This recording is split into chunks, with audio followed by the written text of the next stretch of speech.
everybody, welcome to Stamping with Melva. My name's Melva Peters and I'm an independent Stampin' Up! Demonstrator in British Columbia, Canada. And you can find me online at stampingwithmelva.com.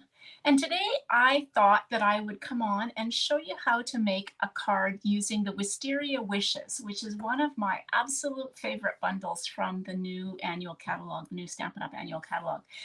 I love Wisteria. I know I've said this before, I've used it on other lives. And in other videos, and I just love Wisteria. It's kind of a very, I think, an old-fashioned flower, and I lived in a house once that had it all over the back deck, and it was just absolutely stunning in the spring. So when I saw this bundle, I knew this was one that I had to have, and I want to show you a card, and hopefully that you'll think you have to have this as well.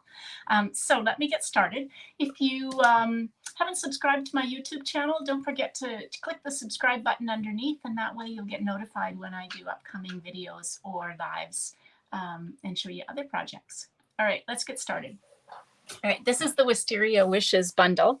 It is a photopolymer stamp with 10 different stamps, and there are all sorts of things you can do with this. I'm just kind of showing you one thing, but I will be sharing upcoming projects using all of the stamps, including making a Christmas card. If you turn this upside down, so if I turn this upside down, don't these look like Christmas trees? So another way to use this. And as well, if you turn this upside down and put them on these stems, they look to me like grape hyacinth, which is another flower. So lots of ways and some pretty fonts. So let's get started. Oh, and these are the dies. So you can cut out the shapes, some of the shapes that are in the stamp set, as well as cutting out these individual flowers to make some wisteria, hanging wisteria, and also some embossed leaves for the vine and a vine itself, because there's a vine die. So it's a really nice bundle, lots of opportunities to use it for different things. All right, so here's my supplies.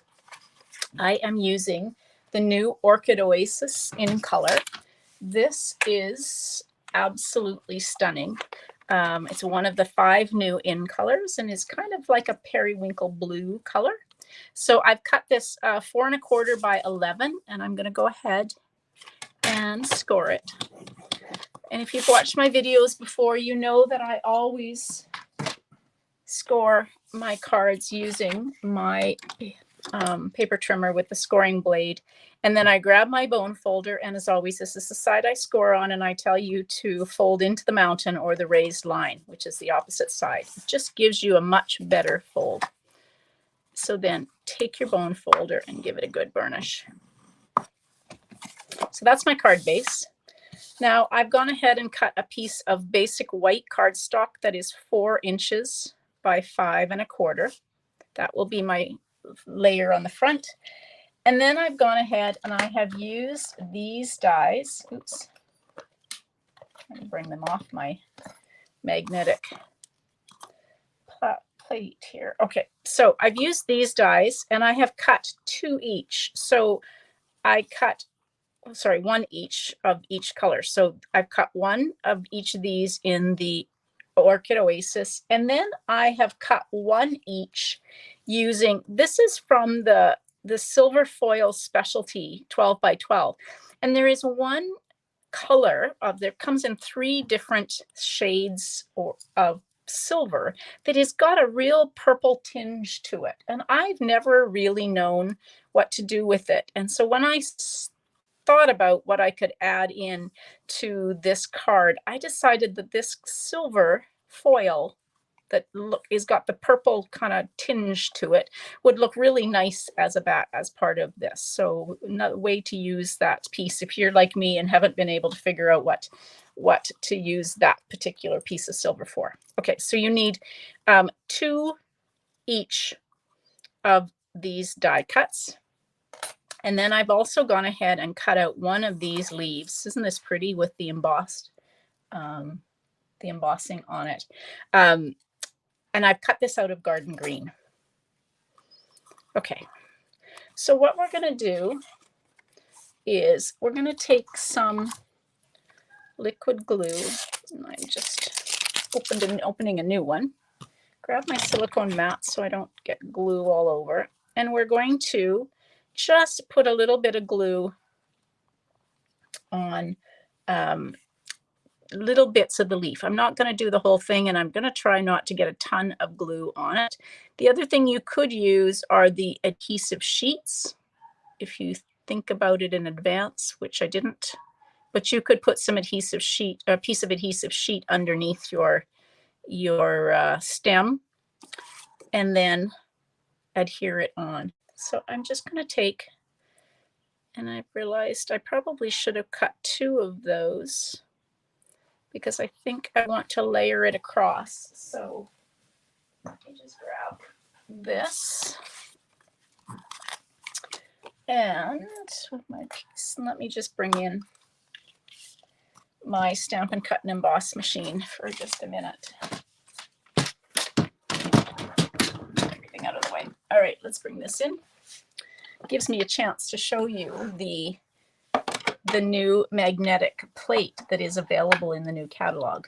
So this is a new plate. It is very heavy and solid. It has a full metal back on it, and it is amazing. So if you've been playing, haven't had a magnetic plate for your Stampin' Cut and Emboss machine, there is now one that you can purchase, and gosh, it's been amazing to have this back. So gone are my days of having to use Post-it note tape or a Post-it note or washi tape to hold my dies in place. This is just amazing.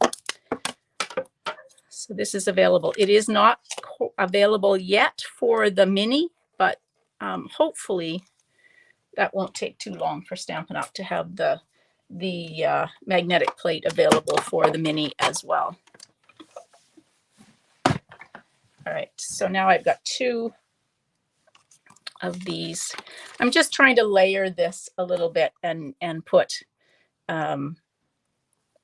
some greenery across the entire piece. So I'm going to do some trimming here. So let's trim off, because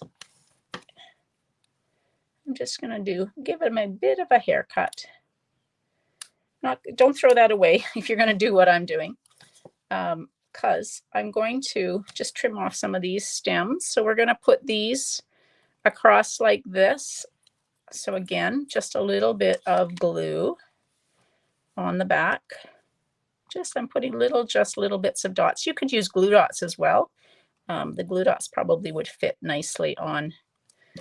So let's just take, and I just want to give some dimension to my card like that. I can trim that little bit off the edge. And then this piece I'm going to take and put over here just to fill in that spot over on the left-hand side. So you can always trim these and make them kind of fit how you want. So let's just kind of fill that gap here in the top. There we go. So if you've ever seen Wisteria, it absolutely grows. Gosh, the vines just kind of cover everything. So there's some Wisteria growing across the top. Now I've got this is the Orchid Oasis metallic woven ribbon. It's 1/8 inch wide. Gosh, say that quickly. And I'm going to take and just wrap it around the top. And I'm going to give myself enough, hopefully, to tie a bow on the top left. So let's take this. So I'm doing this before I adhere it down. Now, if you've watched me before, you know that when I tie a bow, I always want the tails going in the direction. So in this case, I want the tails going towards the bottom of my card. So I'm going to turn it upside down. And that way I can kind of keep the tails going. So I'm going to kind of keep this tail pointed towards the bottom. And then that just kind of allows me to control. I find that if I don't do this, I get my tails going all sorts of different directions. So then you can kind of fuss with it when you've got it and bring the tails down towards the bottom of the card, which is where I want them to point. And you can make them as long as or short as you want them. So I'm just going to try and, the other trick to a bow is getting it tight. So trying to get it as tight as you want it before you maybe adhere it down. And I typically will use a glue dot to kind of hold my, you can just kind of squeeze that together and get it to be small enough to go underneath there. And that will just hold my bow in place. And I will trim it when I get it onto my card front. So like that. So I'm just going to use some liquid glue on the back. You can use Stampin' Seal if you want. Sometimes I will use Stampin' Seal if I've got ribbon that is adhered to the back as well. It just is got extra. I find Stampin' Seal is a little bit better at holding my ribbon in place. But because this is tied all the way around, I'm a little less worried about it. It won't kind of come loose because it's tied all the way around my card there. And now I can just take and trim these tails as long or short as I want them. Okay. I've got little bits of glue here. All right, so that's that. Now let's put the Wisteria on. And the other thing I want to do, and probably should have done this before I stamped it, but that's okay. We'll hope that we get the stamp straight. I'm going to stamp a sentiment in the bottom corner. And the sentiment, good thing is these are photopolymer, so I can see kind of how straight it is. And my sentiment says, "To a friend who's all kinds of wonderful." And I'm stamping that in Orchid Oasis. There we go. Let's put the lid back on that.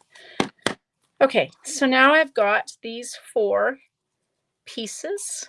There is a smaller stamp if you want to do some stamping and fill in the gaps with this stamp. Oops, where is it here? This stamp here, or even these stamps, you can do that. But I'm just going to kind of let these die cut pieces be the star of the show. So I'm going to alternate. There is one that's bigger than the other. So I'm going to put this one here, and then I'm going to alternate it with the silver one. I'm going to put that behind. Just make it look like it's a hanging. These are hanging and dangling from my vine like that. And I'm going to use glue dots, I think, just because if I try to use the mini dimensionals, let's put this one on first because it's going to be kind of the back piece. If I use mini dimensionals, I will end up having to cut these because they are just a little bit too big. So I'm just taking and I'm going to just put this on like this, and then I will do the same. Finding my dimensionals here. There we go.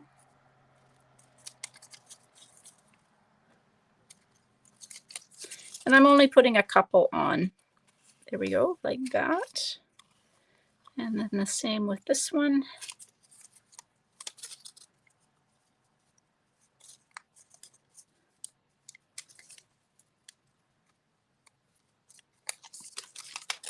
And we'll put this one a little bit higher. And then this last silver one over top like that. Oops. Wait a minute, my glue dot kind of came off. There we go. Didn't get it stuck down. So I could take another glue dot here and just glue these. Again, just kind of squeeze it together and make it small enough and get the bottoms adhered on like that. So there's my front of my card. And then the only other thing I want to add to my front are these amazing decorative matte dots. So these are in the In colors. So I'm just going to take and put, there are 5 different shades and 2 different sizes. So let's take and just put some of those on there. Okay, now let's do some stamping on the inside of my card. So I've got garden green, And this time I'm going to use the stem or the leaves, the vine, and I'm just going to stamp like this across here, just to put something at the top of my card. Now, in Orchid Oasis, these are the flowers that you can stamp, and this stem, as the die cut has the kind of the part of the vine that the wisteria hang from, so you can actually fit these on into the right spot, so you can see that they're actually dangling or hanging from the stem. It's kind of cool. All right, and I'm not going to put a sentiment in here. This will just give me some room to write a message. But the inside of the card is finished because there's some stamping on it. So my goal is always to finish the inside of the card as well, so that I don't have to stop and do that when I want to give this card away. Oops, I've got a little bit of glue there. So I'm just going to take I have a adhesive eraser. If you don't have one of these, unfortunately Stampin' Up! Doesn't sell them, but you can get them, I think, even at the dollar store. But it's a great little tool just to kind of get some of the sticky glue off of your cardstock. Okay, isn't that a pretty card? I love how it turned out, and I love being able to use the silver foil that I have been hanging around, because I don't know, it's just got that purple tinge to it, and it's just so pretty with the Orchid Oasis. So another way to use up your silver foil that you might have, like I do. All right, everybody, thanks for joining me. Don't forget to subscribe to my YouTube channel if you haven't already. All of the written instructions and measurements for this card will be on the blog post, and the link to the blog post is underneath this video, so that you'll be able to go out there and get any of the measurements that you might have missed as I was making the card. So the measurements, the written instructions, and the supply list will be on my blog. Okay, thanks so much for joining me. Hope you have a great day. Happy stamping. Bye.